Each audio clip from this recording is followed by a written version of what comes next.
Malaking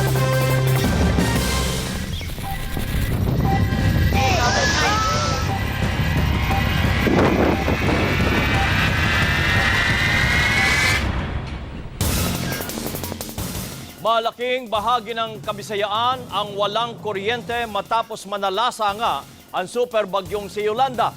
Pati nga po ang linya ng komunikasyon apektado hanggang ngayon.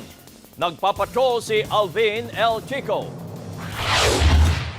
Sa tindi ng hangin at ulan, unang bumagsak ang supply ng kuryente sa malaking bahagi ng Eastern Visayas. Brown out agad sa buong Leyte, Samar at Bohol. Kinahapunan, wala na rin kuryente ang buong Cebu, Negros, Panay Island, kabilang na ang Iloilo, Capiz at Antique. Gayon din sa parte ng Zamboanga del Sur, Surigao del Norte, Sorsogon at Quezon. In-expect nga namin yung damage to the facilities will be extensive. Pero hindi pa mabilang kung ilang poste ang nasira dahil may bagyo pa. Nag-aalala na rin ang NGCP sa pag-akyat ng bagyo sa Luzon dahil kahit ang mga ganito kalaking transmission lines ay maaaring mabuwal o masira kapag binabayo na ng signal number 4 na bagyo. Matibay naman daw ang mga poste pero bibigay kapag tinamaan ng mata ng bagyo. Kahit ang Meralco, kabado kapag nasa pool ng signal number 4 ang Metro Manila at karating probinsya.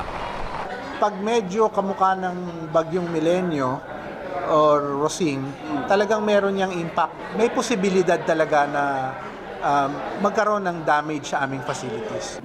Samantala, apektado rin ng bagyo ang linya ng komunikasyon ng Smart at Sun Cellular sa Eastern Samar at Leyte at parte ng Cebu. Sa Globe, 20% ng network sa Visayas at 6% sa Mindanao ang sapul sa bagyo. Kabilang sa apektado ang Biliran, Cebu, Eastern Samar, Leyte, Northern Samar, Southern Leyte, Samar, Iloilo, Camiguin, Dinagat at Surigao del Norte.